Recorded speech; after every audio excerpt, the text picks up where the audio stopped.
What's up, everybody? It's your boy Jerome, and I'm here with the review for Married to Medicine. This is season 6. This is episode number 16, reunion part 1. So, without further ado, we are actually before I even get started with the review, I want to talk about how the ladies all look, which I think they all look nice in their own respective looks. My favorite look of the reunion is actually surprisingly Toya. I like what Toya had on. I love Toya's hair. It was actually Portia's Go Naked hair from Real Housewives of Atlanta. So my top 2 best dressed is gonna be Toya and surprisingly Simone. Simone and Toya look really good, and they both have identical hair. Next would be, oh shit, who would be next? Cause that's hard. I think the rest of them look horrible. Who's next? I guess next I'll say Jackie was Jackie looked nice. And then after Jackie, we will go with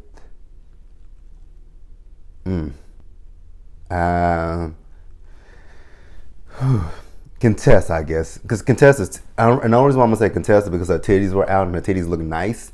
But my least favorite will be it's going to definitely be Heavenly, because you can see Heavenly's lace right here. Quad, I don't know what Quad had on, and Mariah with that cowardly lion hair with them big thick ass eyebrows. Oh man. So yeah, those were the looks. Yeah. So we'll move on. All right, so with the reunion, we had I said it earlier in the season when I found out the reunion season chart, but we're gonna go over it once again. So we have Andy Cohen, messy ass, hosting the reunion, and on Andy's right we have Simone, we have Mariah, and we have Toya. To Andy's left we have Jackie, Heavenly, Quad, and Contessa at the end, which I understand Contessa and what's her name? Toya been on the end because their storyline, their beef was just not that much. So I definitely understand those two been on the end, but I don't really understand Mariah, Quad, and Heavenly, because they were the main focal point of the drama for this season. So I didn't really quite understand that, but it's Andy's show, so Andy chooses where they sit at. So we start the episode out with questions from viewers.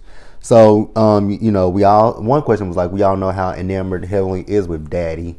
Ooh, hate calling that man Daddy. Damon. So, who would Heavenly's hall pass be? And I don't know if Contessa was trying to get her to say Scott or what by her clearing her throat, but she ended up saying Barack Obama. I'm like, oh, okay. You'll never have a chance with him, but okay, if you say so. And then another viewer asked the question of Quad. Of all the ladies on the cast, who would she prefer to be a co-host on Sister Circle Live, and, why would she want them on the show? Well, Quad says that of all the ladies that she would want on the show, it would be the ladies that are on the couch that she is on, which includes Jackie, Heavenly, and Contessa. So she completely forgets the other couch, and she's talking about how they're fun and smart. I'm like, well, Simone is smart. I can't say the same for. I'm not going to shade Toya, so I'm gonna leave it at that. But I don't know if I would ever want to be a host on Sister Circle Live if I were any of them girls, because that show is bootleg version of The Real and The Talk and The View, and I really just hate that show. Like I said before in the video, earlier this year when I got fired from my last job, I sat home one day and that show came on, and I said, oh the fuck no, I'm not gonna sit here every day and watch this bullshit. This is before I found my current job, and I was I was out of work for at least a month after I got fired from my last job, and oh god, the first 2 weeks of being unemployed, and I'm sitting there because I watched General Hospital, and then when General Hospital goes off here in Dallas, then Sister Circle Live comes on, and then there's a show called Daily Blast Live that I would watch. But when Sister Circle Live would come on, I would get up and I would walk across the street to the mall that was by my apartment, and I would just sit there because I'm like, I can't sit here and look at this shit. And then I'm like, how do people who don't work sit at home all day, every day, and do the same shit day in and day out? And I know people do the same thing day in and day out at their job, but at least you are getting paid to do it. but just sitting at home not getting any money, I'm gonna move on. So next we move over to the whole thing with Cecil and Simone. You know, them living in the North House. You know, the divorce from, you know, her announcing last year at the reunion that she and Cecil were getting a divorce, for them to call off the divorce, and then even with them calling off the divorce, they still weren't living in the same house. And you know, we saw the scenes from the season. So, you know, Simone says that last year's reunion was a pivotal point in their marriage because for 3 years, they weren't really working on anything trying to make their marriage better. It was just kind of stagnant. They weren't, like I said, they weren't doing anything. And, you know, they weren't putting in any work. So she says now that things, you know, now since the reunion and the airing of the show, they're in a much better space than they have been in the past 3 years, which is that's really good. And, you know, Andy asked, you know, why did they not move back into the same house together even after the reunion and Simone, you know, calling off the divorce. And Simone made a very, very valid point. You know, a lot of people live together in the same house with each other, but they don't necessarily 100% get along. They're just there. You know, sometimes when people have kids, they live in the same house with one another, but they completely hate each other. They can't tolerate the other person. They, you know, one person is, when they're never at home at the same time. So I definitely understood where Simone was coming from with that one. You know, you don't just move back in because, you know, you decide to call for the divorce, because the communication issues are still probably going to be there. It's a work in progress. It's something that you have to, you know, actively work towards. So I definitely understood where Simone was coming from in that scene. And, you know, Andy asked Simone, has she had any contact with Tammy? And she says no. She says months before last season's reunion, she had already ceased any contact with Tammy. And, you know, here's my big question. How long was not Simone, but Cecil and Tammy friends with each other? That's the question that I want to know. Were they friends with each other for maybe, you know, was it a recent friendship, or was it a friendship that has been going on for years before, you know, maybe Simone and Cecil got together? That is the question that I really have for that one. And then, you know, Andy also asked Simone the question of how does she feel now that her, you know, does she still feel the same way that she felt about her family moving back into the house with her? And she says yes, because whenever she puts some food in the refrigerator, one of them goes behind it and eats it before she can get to it, which I know what that is like, because I used to do that to my mother all the time. She used to get pissed off of me so badly because she would leave something in the refrigerator, and, you know, I'd be hungry in the middle of the night or sometime, or shit, even in the morning, and she would leave it in the refrigerator, and I'm like, well, shit, she put it in the refrigerator, so that means she's not going back for it. And sometimes I would eat it, and she'd be like, Jerome, did you eat my stuff? Yeah, and I'm like, yep, I ate your food. Were you going back for it? Well, I was, but I'm not now. And then so at a certain point, I got to the point where I would just ask my mama, like, whenever she would leave stuff sitting in the refrigerator, and I'm like, I really want it, and I'd be like, Mama, are you gonna eat that? And she's like, go ahead and get it. I'm like, well, did you want it? You're asking for it, so you obviously want it. I'm like, you are correct that I want it, but did you want it? She would get so frustrated and aggravated with that. Like, so I definitely understand where Simone is coming from with that one. And then, you know, Andy asked her what's the difference between, you know, what does she miss about living in the North House by herself? And she tells, you know, if she wants to go out to dinner with a friend, if she wants to eat dinner that night, if she wants to eat dinner late, stuff like that. All right, so this next segment is really stupid, not in the sense that it's stupid. It turned stupid because of what Simone said. So it was a whole thing with Contessa getting her surgery. And, you know, she told what she did. So she told us that she got the breast tissue removed, but she left her nipples and her areolas. And, you know, she just had implants put in there. And, you know, a viewer asked the question of why was Heavenly shading Contessa's titties so much. And then, you know, she said, well, now I'm looking at her titties, and her titties are really nice, which you can, I mean, we could see that throughout the whole season that her titties were nice and they sat up. And so I don't, you know, Heavenly can keep her double D's, whatever. Like Jackie said, you know, you don't have to have double D's. Like, men find you attractive if you ain't got no ass, no tits, whichever one. There are some men who like it, some men who don't. So it is what it is. And, you know, Contessa also did talk about how, you know, what her relationship is with her dad right now. And she says her dad is also going through the treatment for his prostate cancer, which is really great. I'm so happy that he is doing that. And, you know, so then this is where it really started to turn, because this is where we brought up how long Contessa was away from the group. So Jackie says that, she was out for 2 weeks, but that was because of her, because Jackie has to feel, busy. Whereas Contessa, that was not what she wanted to do. And Jackie even said herself, she was just projecting herself onto Contessa. So then Simone decides that she wants to chime in. And, she calls Contessa a liar and a fraud. And Contessa's like, I'm a liar and a fraud. Like, why? So then Simone brings up Toya's party, talking about she gave an excuse about her dad to not come to Toya's party. And I'm like, what does that have to do with anything? Like, so here we are again, once again, saying that the reason why Contessa did not come around the group was because of her issues with Toya. Like, Toya is not that significant to anything for anybody to be like, you know what, I'm not gonna come around the group because of Toya. Like, who the fuck is Toya? Like, Simone, chill the fuck out. Like, I thought that was stupid as shit. Like, you giving Toya too much credit for something. Like, who is Toya? Like, I don't get that.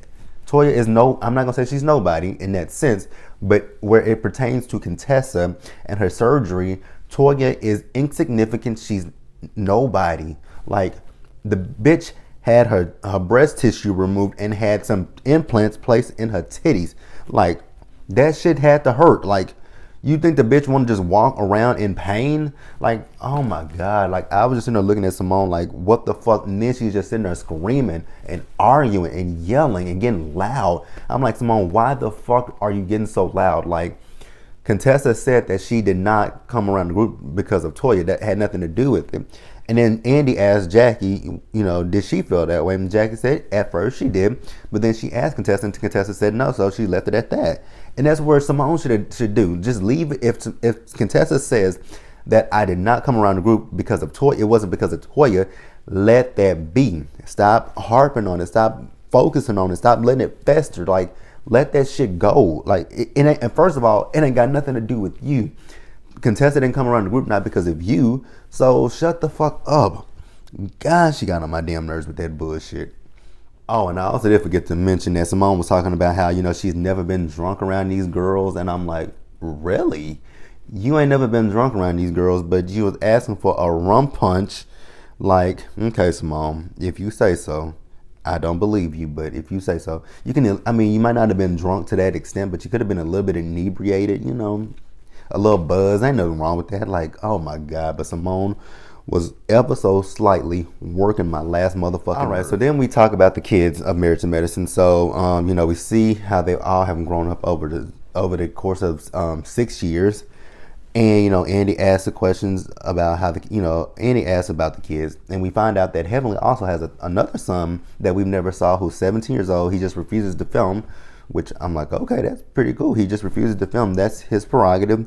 And, she talks about her daughter, how her daughter is more aware of what is going on. And then, Simone is talking about Michael. And, she says that Michael, he's much more like Heavenly because he doesn't have a filter. And, she's talking about how she made a mistake with letting Jackie touch him. And I thought it was funny. So then, Andy talks to Contessa about how when Layla was choking and how she went into, survival mode in doctor instincts.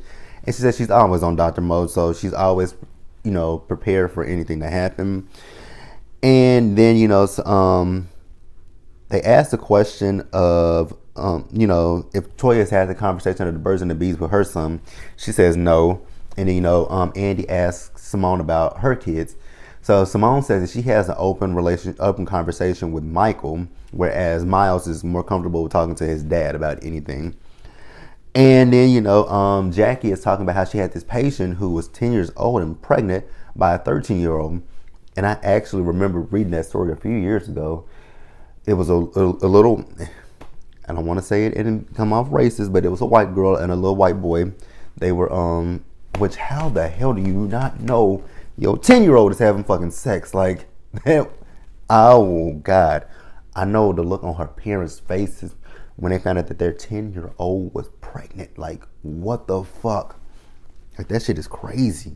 But like I said, I really do remember that story because I read it. I think I saw it on TV and I think I read it somewhere. But I definitely do remember that story because I was really kind of surprised that, like, damn, she's already gone through the change that quickly. They didn't even know Like, how did her parents not even know she had a period? Like, oh my God, at 10 years old. That just means your parents, I don't know what to say. Like, that's crazy. All right, so then we talk about how the doctors are the worst patients, and they all agree with it that doctors are the worst patients. You know, Contessa's talking about her thing with taking medicine. She fears that she would get addicted to it, which I understand that since her father was addicted to drugs. Definitely understand that one. And then, you know, Andy asked the question since a viewer talked about Tawanda being on the show, but you know, is it what did they say? Does it cross a line that she always brings up sex when it comes to Tawanda? And you know, Heavenly says that when it comes down to Tawanda, actually she doesn't initiate the conversation about sex with Tawanda. Tawanda does. So, you know, whatever. And then, you know, they talk about when Simone had the conversation with Lauren about sexting. And then that poses the question for Andy to ask all the women that we know who talk about sex, do they have sex, you know, do they sex with their husbands? So Heavenly says, you know, she has sex with Damon, but not lately. Toya surprisingly says she does not sex with Eugene. And Contessa says that she does sex every now and again with Dr. Scott. I wonder what kind of sex she has with Dr. Scott. Like, I can't even see that because Contessa, she's, what I want to say, she's like paint and drying. She's bland to me. That's just how I feel. That's just the vibe I get from Contessa. I equate Contessa and Simone the same when it comes to sex. I see them being a little bit prudish, just saying, you know, that's my opinion. All right, so I completely forgot about the conversation that Andy had with the ladies about the therapy. And I'm laughing because I filmed this and I have my socks on my feet, and my callus is so bad on my feet, and I said it on camera, and I'm saying it again, but this time I'm not going to re-record it. I'm just going to keep the shit in there, but that shit was funny to me.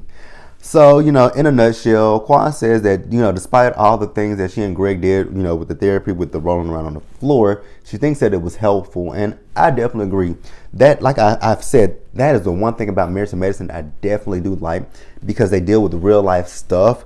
And you do get the drama, but you see so much stuff that is helpful and beneficial. And like the viewer said, I don't know if the viewer was African American or not, but I'm pretty positive she was. You know, it's a stigma in our community about, you know, seeking out professional help. You know, in the African American community, it is always said, you know, you go to the Lord as your healer and your provider, which I definitely agree with that. But there are some things that I'm not gonna say he can't heal. There are just certain things that you need to get help with. Be it depression, suicidal help, anything, you need to seek outside help. You can pray all day, but you actually have to seek out help. And saying that out loud, it makes me know that I do need to seek out help for my issues dealing with my mother's death. So it's really helpful to say it out loud. Interesting. All right, and then last up, we're going to try to encompass, you know, the ending stuff with Mariah, Quad, and Heavenly together. So, you know, we talk about Heavenly when she went down to Florida, and, you know, Andy is asking her, has she spoke with her sister since, you know, the show aired? She says no, that she hasn't spoke to her. And Andy was like, well, don't you think at some point you might need to speak to her? And she says yes, but she's afraid to speak to her sister. And I'm like, you know, I don't know. Because I can't, you know, I don't know. I can't put myself in the shoes of Heavenly because I've never been through what Heavenly has been through. But my situation with my biological family, it's completely different from Heavenly's. I don't have a relationship with my biological mother. And the reason why I don't have a relationship with her is mostly because of her. She would love to blame it on me, but I don't know how you can blame the child for something that you did. I didn't ask to be born. You know, she's lied to me repeatedly. And I'm not going to get too deep into what she's lied to me about, but she's lied to me, and then she wants to make it out. She wants to play the victim. She, you know, blames the other side of my family for, you know, her issues.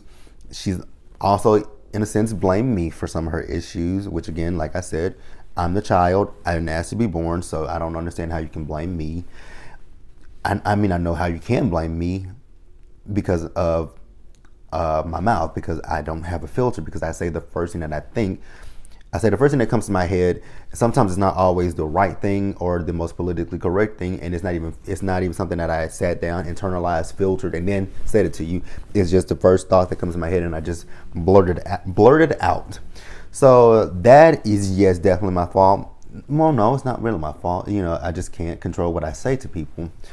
So I definitely understand where Heavenly is coming from on that aspect. And I don't have a relationship with my brother because my mother and I got into a heated argument about 4 years ago, I want to say. And, I told my brother, do not insert yourself in something that has absolutely zero to do with you. And instead of, heeding my warning and listen to what the fuck I said, he inserted his ass into this situation. So he and I and my mother have no relationship with each other, and it also inadvertently kind of spilled over into relationships with my other siblings, minus two. I have two other brothers and I have a sister.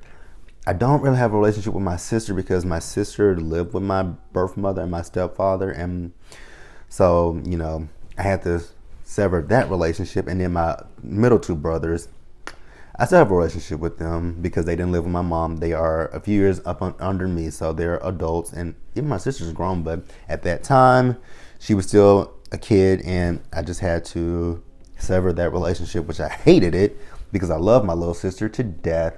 So, in a nutshell, like I said, I kind of understand Heavenly.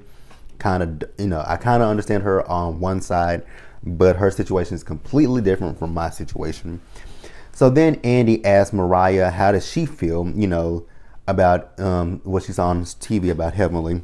She says that she felt sad about Heavenly's childhood, and then, she understands why Heavenly's communication is the way that it is. And then, Andy asked Mariah, how does she feel about Heavenly calling her a liar?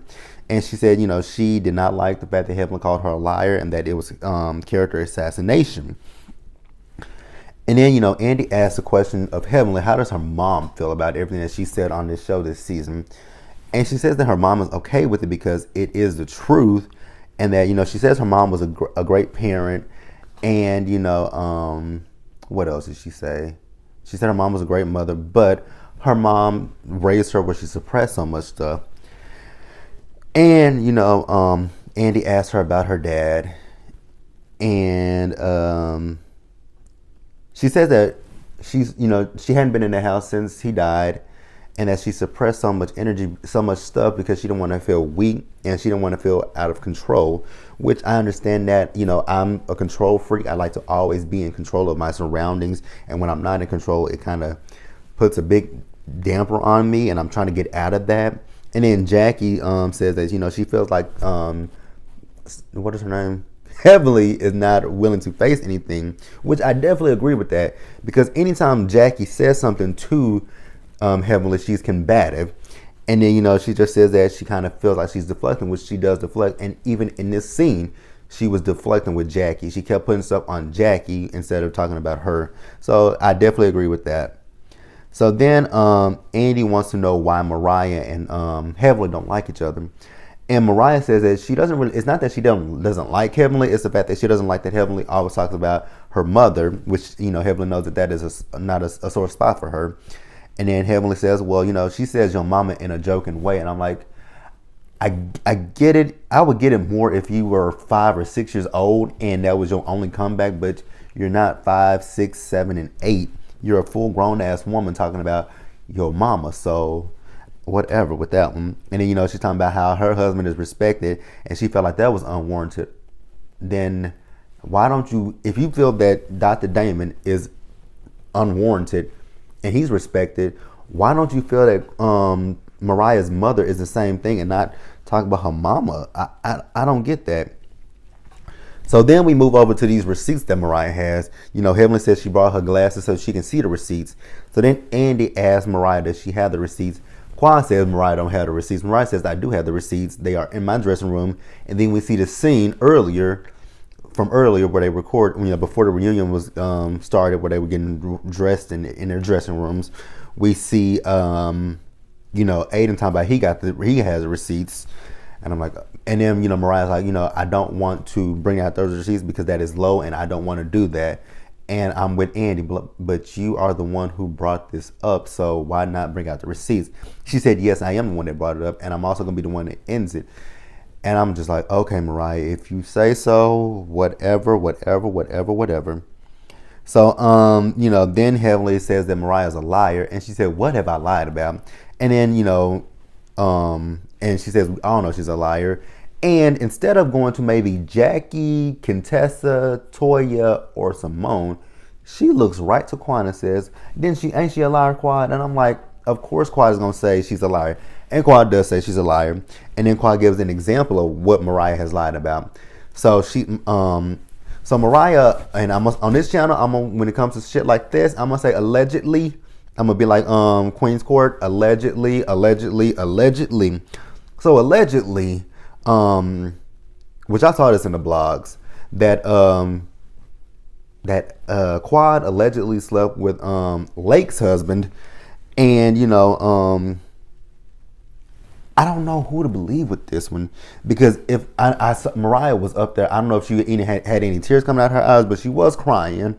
Maybe it was the actress crying. I don't know, but if she wasn't really crying, like, that bitch needs an Academy Award, because I literally kind of believed her. Like, I don't, and the reason why I truly kind of want a 50% believe her, and I kind of on the other side believe Quad, is because why would Mariah throw her sister and her husband under the bus just to get at Quad? Like, I cannot see that.